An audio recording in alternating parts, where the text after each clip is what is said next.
কেন ওআইসি অধিভুক্ত ৫৭টি Islamic country কখনোই পশ্চিমা বিশ্বের কোনো অপরাধের বিরুদ্ধে দাঁড়াতে পারে না? পশ্চিমা বিশ্ব কোনো জুলুম করলে, কোনো অত্যাচার করলে তাদের বিরুদ্ধে কোনো পদক্ষেপ নিতে পারে না। আবার ইসরায়েল যখন ফিলিস্তিনিদের উপরে বর্বর গণহত্যা চালায়, তখনও এরা কোনো কথা বলতে পারে না।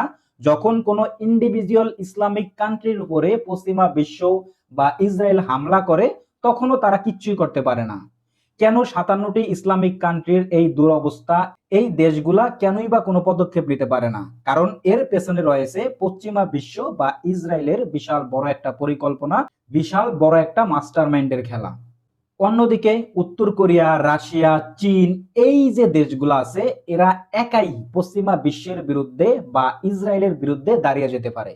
উত্তর কোরিয়ার কিম জং উন, উনি একাই একাই পশ্চিমা বিশ্বের ঘুম হারাম করে দেয়। কারণ এই লোকটা, যাকে আমরা সবসময় পাগল বলি, সে মিসাইল নিয়ে সবসময় থাকে এবং মিসাইল নিয়েই ঘুমায়। যখন ওরে কোনো কিছু কইব, ও সরাসরি হুমকি, একেবারে মিসাইল মাইরা দিব, কোনো কথা নাই। অন্যদিকে রাশিয়া হচ্ছে অন্যতম সুপ্রিম পাওয়ার একটা কান্ট্রি।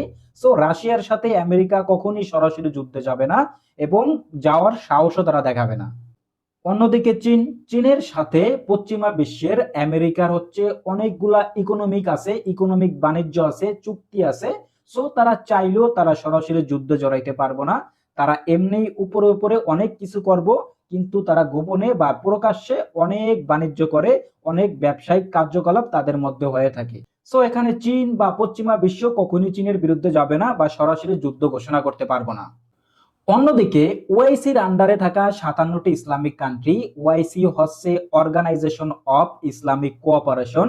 এই অর্গানাইজেশনটা ইসলামিক ৫৭টি দেশ নিয়ে অন্তর্ভুক্ত এবং গঠিত হয়েছে। এইখানে বাংলাদেশ আছে, পাকিস্তান আছে, আফগানিস্তান আছে, ইরান আছে, সৌদি আরব আছে, ওমান আছে, কাতার আছে, ইউএই আছে।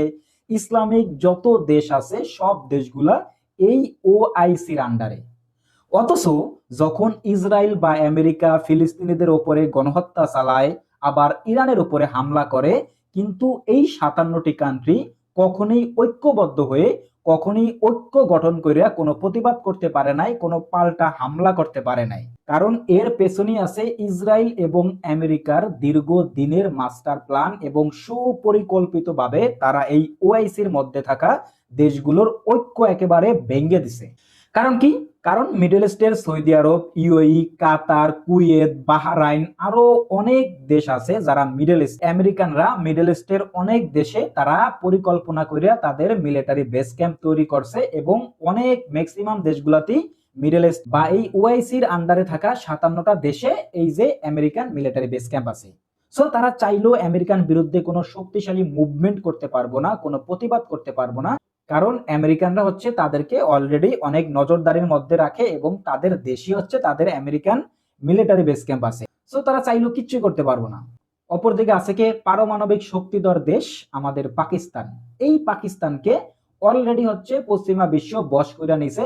তারা তাদের কথায় উঠে বসে এবং হাতের পুতুল হিসাবে কাজ করে। সো এই যে ওআইসি বা ৫৭টি ইসলামিক দেশের মধ্যে পশ্চিমা বিশ্ব বা ইসরায়েল পরিকল্পনা করে ভাঙন ধরাইছে, বা এই ভাঙনের কারণে তারা কখনই বা আগামী ১০০ বছরের মধ্যেও যে তারা ঐক্য গঠন করতে পারবে, ঐক্যবদ্ধ হইতে পারবো, এরও কোনো সম্ভাবনা নাই। কারণ এরা এই মিডল ইস্টের অনেকগুলা দেশ হচ্ছে এখন পশ্চিমা বিশ্বের গোলামি করে, তাদের দালালি করে, তাদের হচ্ছে তারা তাদের হাতের হাতের পুতুল হিসাবে তারা এখন নাচানাচি করতেছে। এবং কিছু কিছু দেশ আছে শুধু তাদের বিরুদ্ধে, এর মধ্যে ইরান একটা। সো এই জন্যই ইরান এখন একা। ইরান এখন এই যে ওআইসির আন্ডারে থাকা সত্ত্বেও ইসলামিক কান্ট্রি গুলার মধ্যে কোনো ঐক্যবদ্ধ নাই, তাদের মধ্যে কোনো মিল নাই। এই জন্য এই যে ইসরায়েল বা পশ্চিমারা যে কোনো সময় চাইলে ইরানের উপরে হামলা করে এবং তারা তাদের মন মর্জি মতো এই জায়গায় অনেক জেনোসাইড চালায়, অনেক অত্যাচার করে। সো ইরান যখন আবার একা একটা দেশ, তারা যা পারে এটার আবার পাল্টা জবাব দেয়। আবার ইসরায়েল যখন ফিলিস্তিনের উপরে হামলা করে, জেনোসাইড চালায়, তখন এই ওআইসি কখনোই কিচ্ছু করতে পারে না। এই ৫৭টা কান্ট্রি কখনোই ঐক্যবদ্ধ হইয়া ঐক্য গঠন করিয়া কোনো প্রতিবাদ করতে পারে না। কারণ কি? এদের অলরেডি মাজা পশ্চিমা বিশ্ব বা ইসরায়েল পরিকল্পনা করিয়া ভেঙে দিয়েছে। কারণ এই দেশগুলাতে হচ্ছে আমেরিকান বেস ক্যাম্প আছে, আবার কিছু কিছু দেশে আমেরিকান বেস ক্যাম্প নাই, কিন্তু তাদেরকে আবার আমেরিকা অন্যভাবে কইরা বায়াস কইরা নিছে, তাদের পক্ষে নিয়ে নিছে। সো এই জন্যই ওই যে উত্তর কোরিয়া একাই থ্রেট হয়ে দাঁড়ায়, রাশিয়া একাই থ্রেট, চীন একাই থ্রেট, কিন্তু এই 57টা কান্ট্রি কখনই থ্রেট দিতে পারে না। 57টা দেশ হওয়া সত্ত্বেও তারা কিচ্ছুই করতে পারে না। অথচ তাদের মধ্যে ভাঙন ধরিয়ে দিয়ে তাদেরকে একটা একটা কান্ট্রি টার্গেট করে হচ্ছে এই যে ইহুদি বা পশ্চিমা বিশ্ব সব সময় তাদের উপর অত্যাচার করে, আর বাকি দেশগুলা তাকিয়ে তাকিয়ে শুধু দেখে। সো ওআইসির সম্বন্ধে আপনাদের কি মতামত, কমেন্ট বক্সে জানতে চাই।